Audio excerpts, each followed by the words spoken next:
Mendapatkan panggilan interview itu berarti Anda sudah memegang 50% kesempatan untuk dapat dilanjut ke tahap berikutnya. Sedangkan sisanya 50% itu ditentukan bagaimana Anda menjawab pertanyaan-pertanyaan yang diajukan oleh pihak HRD selama proses interview, dan juga bagaimana Anda meyakinkan pihak HRD mengenai prestasi, skill, dan kompetensi Anda yang Anda tuliskan di dalam CV Anda.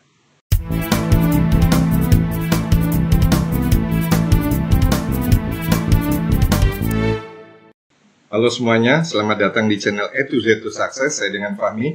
Di channel ini berisi video-video pelatihan mulai dari cara menyiapkan CV yang powerful, cara mempersiapkan interview agar Anda bisa lolos di tahap interview tersebut, sampai dengan bagaimana Anda bisa sukses dalam karir. Di video ini juga akan disiapkan video-video pelatihan soft skill dan leadership skill, sehingga channel ini bisa menjadi teman Anda untuk dapat mencapai kesuksesan. Untuk bisa saya terus memberikan video-video menarik lainnya, mohon supportnya dengan like, subscribe, dan share, sehingga channel ini bisa terus berkembang dan bermanfaat bagi Anda dan lainnya.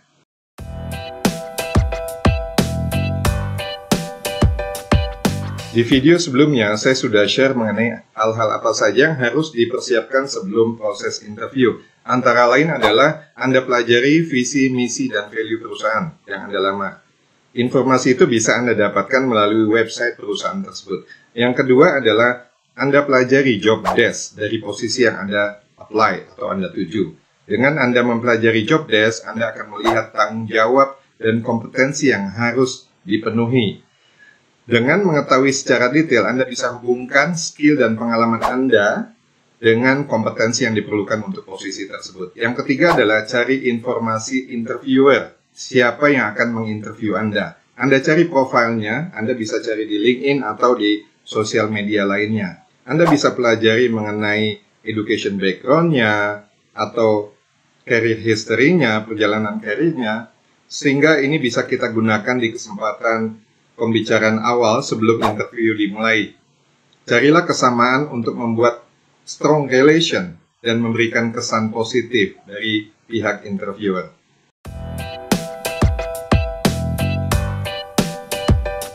Anda juga harus memahami jenis-jenis pertanyaan interview yang mungkin saja diajukan oleh pihak HRD. Yang pertama adalah pertanyaan umum atau kita sebut general question. Yang kedua adalah pertanyaan sehubungan dengan situasi tertentu, kita sebut situational question. Yang ketiga adalah pertanyaan yang menyangkut mengenai perilaku Anda di masa lalu, kita sebut behavior question. Sedangkan yang terakhir adalah technical question. Tapi ada satu pertanyaan yang akan selalu ditanyakan oleh pihak HRD adalah tell me about yourself. Ceritakan mengenai diri Anda.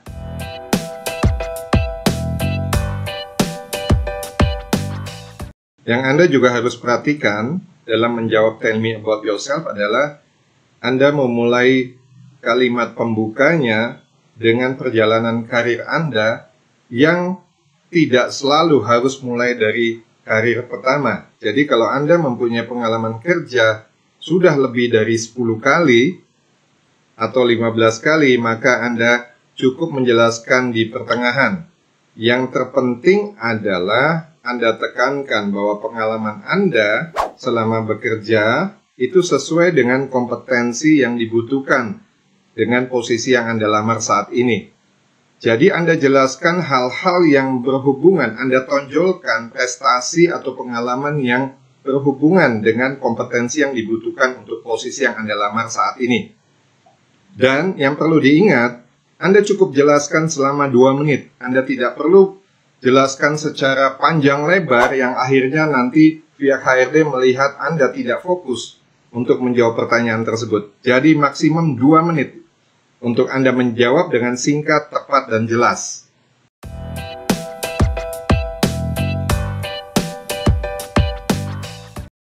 Selama proses interview, HRD akan menggali perilaku-perilaku kita di masa lalu untuk prediksi perilaku kita di masa depan. Jenis pertanyaan yang akan diajukan adalah behavior event interview. Contoh pertanyaannya adalah, ceritakan bagaimana Anda menghadapi permasalahan dalam satu tim dan bagaimana Anda menyelesaikannya. Atau pertanyaan yang kedua contohnya adalah, berikan contoh bagaimana cara Anda meyakinkan customer untuk membeli produk yang Anda tawarkan. Behavior event interview ini adalah untuk melihat apakah Anda kompeten atau tidak, serta perilaku yang Anda tampilkan pada saat Anda menghadapi hal-hal tersebut, apakah sesuai dengan indikator atau tuntutan perusahaan.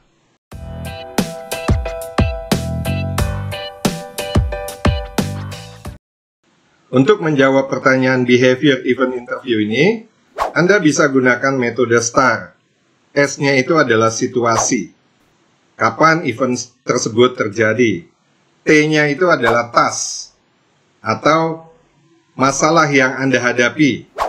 A-nya itu adalah action yang Anda ambil, sedangkan R-nya itu adalah result. Dalam menjawab dengan metode STAR ini, HRD akan menitikberatkan atau fokus kepada action yang Anda ambil, bukan result. Jadi, Anda harus bisa menjelaskan action-action apa yang Anda ambil, sehingga menunjukkan kemampuan Anda dalam menangani masalah tersebut. Bagaimana kalau hasilnya negatif? Sebaiknya yang Anda ceritakan adalah hasil yang positif, walaupun HRD akan fokus kepada action Anda.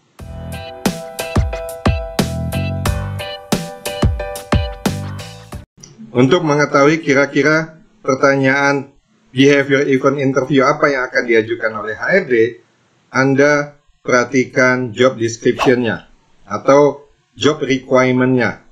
Kalau di poin tersebut ada tertulis bahwa kompetensi yang dibutuhkan adalah negotiation skills, berarti ada kemungkinan nantinya HRD akan bertanya, bagaimana Anda meyakinkan customer untuk membeli barang yang Anda tawarkan. Jadi sekali lagi Anda perhatikan job description atau job requirement-nya untuk melatih, mengantisipasi pertanyaan-pertanyaan yang akan diajukan oleh HRD, sehingga Anda lebih siap dan lebih confident.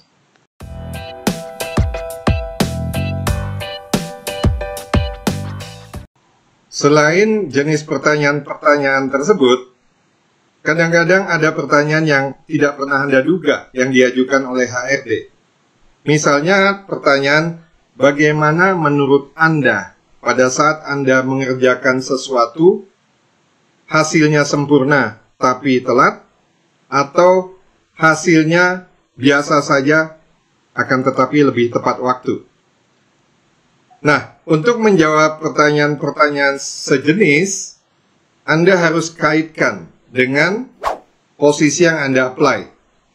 Apabila posisi tersebut memerlukan kecepatan, penyelesaian pekerjaan dalam waktu cepat, maka Anda pilih yang hasilnya biasa saja tapi tepat waktu. Tapi kalau jenis pekerjaan yang lainnya membutuhkan ketelitian, maka Anda bisa jawab dengan jawaban yang lainnya.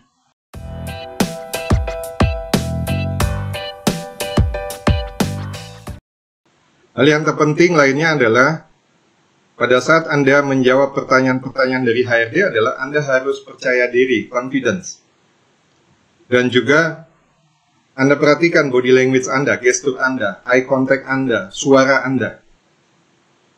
Jadi, jangan lakukan gerakan-gerakan yang membuat HRD menilai bahwa Anda tidak confidence atau Anda berbohong, ya. Pegang hidung, pegang kening gitu ya, atau betulkan kerah baju atau melihat ke atas, ke kiri dan ke kanan. Karena gerakan-gerakan tersebut sudah bisa terbaca oleh HRD. Setiap gerakan itu mempunyai makna. Jadi kalau Anda berbohong pun dari body language Anda itu akan terlihat. Jadi supaya confidence, persiapan yang matang di depan, latihan, dan perhatikan body language Anda.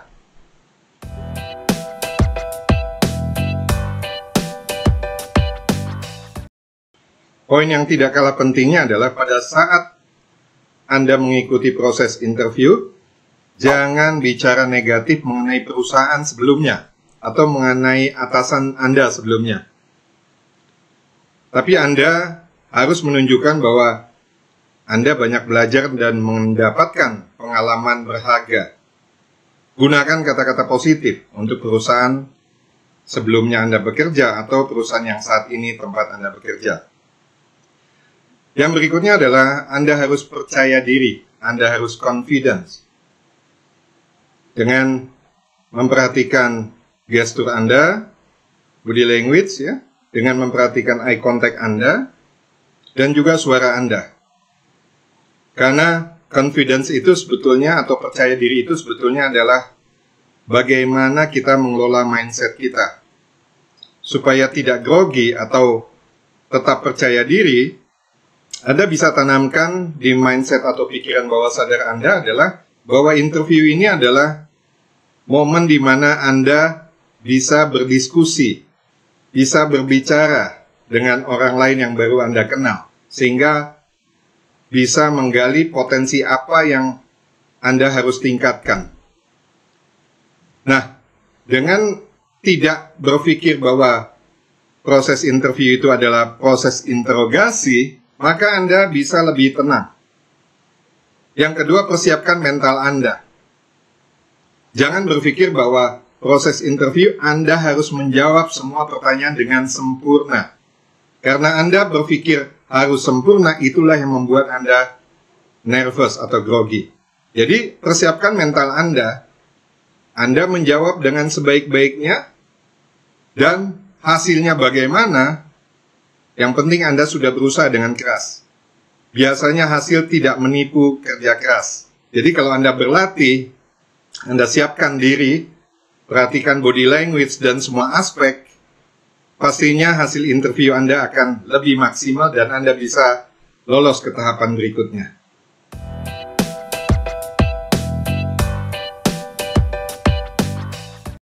Hal yang lain yang harus Anda perhatikan adalah apabila Anda hadir di proses interview langsung atau on-site interview, jangan lupa Anda membawa CV, alat tulis, kertas, dan dokumen yang diperlukan lainnya untuk mengantisipasi jikalau diperlukan. Yang kedua adalah Anda harus perhatikan pakaian yang Anda kenakan harus sesuai dengan bidang pekerjaan yang Anda lamar atau budaya dari perusahaan tersebut. Yang berikutnya adalah Anda datang 15 menit sampai di lokasi sebelum jadwal interview dimulai. Nah, dengan Anda datang lebih awal, semuanya Anda sudah siapkan, itu akan membantu Anda lebih tenang untuk menjawab pertanyaan-pertanyaan yang diajukan oleh HRD. Sekian yang saya sampaikan mengenai tips-tips bagaimana Anda menjalani proses interview dengan sukses. Apabila tips-tips ini bermanfaat untuk Anda, tolong support-nya untuk like, subscribe, and share, sehingga saya bisa terus memberikan video-video menarik lainnya yang akan membantu Anda untuk sukses. Saya pamit, sampai jumpa di video berikutnya. Salam sehat dan tetap semangat.